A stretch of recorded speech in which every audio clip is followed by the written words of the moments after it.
Sveiki! Šiandien noriu pakalbėti apie bronchitus.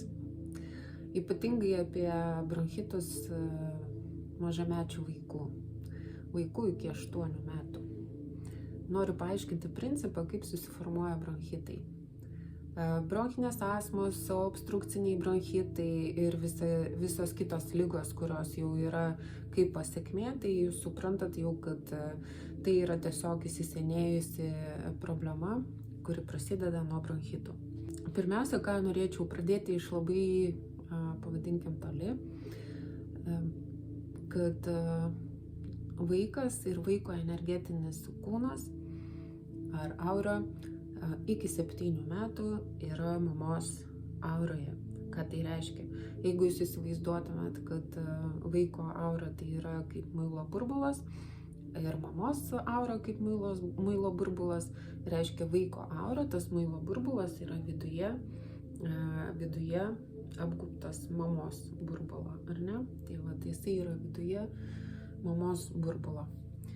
Ką tai reiškia? Tai reiškia, kad išorinė ta aura mamos, jinai nulemia tam tikras funkcionavimo sąlygas vaiko energetiniams kūnams. Visos lygos yra sukeliamos mūsų pačių sukuriamos, o vaikų lygos yra sukuriamos mamos. Prašau dabar taip nepriimti labai asmeniškai ir nežiūrėti iš kritiko pozicijos į save. Aš puikiai suvokiu, kad kada mes nesuprantame viso šito mechanizmo, mums atrodo, kad tai tiesiog yra kaltinimas mūsų adresu, kad mes netobulai atliekame savo kaip mamos funkcijas, mes nepakankamai rūpinamės, mesgi viską darom iš meilės vaikui, iš meilės, iš rūpesčio tam vaikui. Iš mano patirties, kai aš dirbau vaikų sanatorijoje, kuria buvo daugiausia pacientų mažųjų su diagnozėm bronchinės astmos, obstrukciniai bronchitai, autizmas ir cerebrinis paralyžius. Sanatorijoje, kurioje aš dirbau, aš buvau vienintelė masažuotoja, kuri leisdavo mamai kartu dalyvauti masažo metu, kadangi man tai buvo labai įdomu stebėti ir patvirtinti arba paneigti tas teorinės žinias, kurias aš jau turėjau tai dienai apie mamos ir vaiko sąsajas. Ir man buvo įdomu stebėti, darant vaikam masažus, stebėti, koks santykis ir kas vyksta tarp mamos ir vaiko. Vienas iš tokių atvejų, kuris tiesiog puikiai parodo, kaip mama sukuria vaikui kvėpavimo problemas. Atėjo pas mane 5 metų berniukas. Diagnozė buvo obstrukcinis bronchitas. Obstrukcinis bronchitas tai yra toksai atvejis, kai žmogui kvėpuojant susidaro oro spąstai, taip vadinami. Ką tai reiškia? Tai reiškia, kad įkvėpia žmogus ir jam užspazmuoja kvėpavimo takus ir jis negali iškvėpti. Ir pasakiau, kad reikia rengtis iki pusės ir kad darysim masažą. Vaikas 5 metų, toksai gan lėto charakterio, lėtų judesių, pradėjo rengtis. Mama labai nervingai pradėjo jį tampyti, kad duok aš tau atseksiu, duok aš greičiau, tipo, ko tu čia taip lėtai. Žiūri į tą vaizdą ir supranti, kad vyksta tam tikri procesai. Kai vaikas pagaliau nusirengė ir atsidūrė ant kušetės, aš uždėjau rankas ant nugaros jam, kad pradėčiau procedūrą ir tiesiog klausiausi iš pradžių, kokios yra energijų tėkmės pas jį. Ir tuo momentu, besiklausydama energijų tėkmių, aš paklausiau jo, sakau, koks tavo vardas? Vaikas tuo momentu įkvėpė, norėdamas atsakyti. Ir tuo momentu mama užbėgo už akių ir atsakė. Kai mama atsakė, vaikas tiesiog užstrigo tas jo iškvėpimas ir ten reikėjo išgirsti, kas dėjosi jo kūne, ir neapykanta, ir bejėgiškumas, ir pyktis, labai daug emocijų, kurios tuo momentu ten viduje tarsi sprogo, ar ne? Ir tuo pačiu jau vaikas nebegali iškvėpti, nes jam užstrigo, užspazmavo tos kvėpavimo takus. Ir kai aš pasisukau į mamą ir pasakiau, kad aš jums leidžiu būti, tačiau pacientas yra jūsų vaikas ir aš, kai kreipiuosi į jį, aš laukiu iš jo atsakymo. Ir tuo momentu, kai aš tai pasakiau, mano rankos vis dar tebeguli ant vaiko nugaros, tai tuo momentu vaiko viduje įvyko pokytis tam emociniam plane, kad ir džiaugsmas, kad kažkas tai pastovėjo už jį, kad kažkas atstovėjo jo ribas, kad kažkas tai mamai pasakė, kad va, taip daryti negalima. Pradėjus masažą, pradėjau kalbėti tarsi tarp kitko su mama. Ar jūs maždaug žinote, ar maždaug įsivaizduojate, kad mamos pačios sukuria problemas savo vaikams sveikatoje.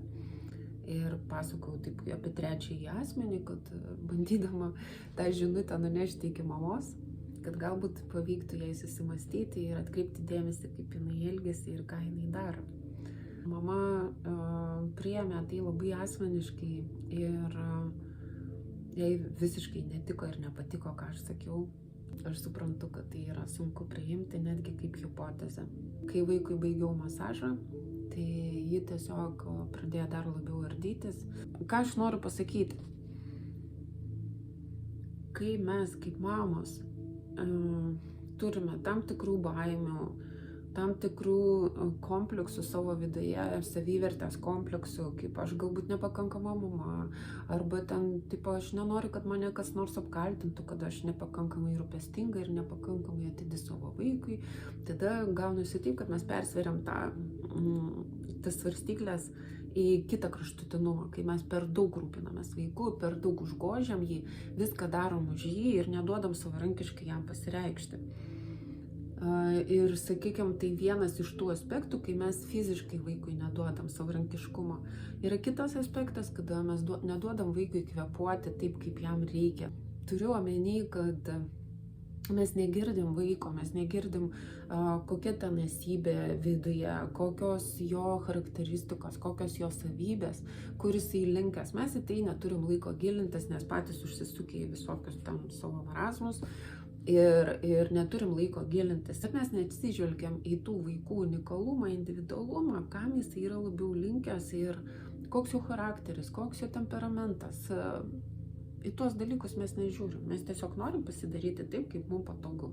Ir dažnai kompensuojam savo vidinius kompleksus, kompensuojam per vaikų auklėjimą, per perdėtą rūpestį ir visus kitus dalykus.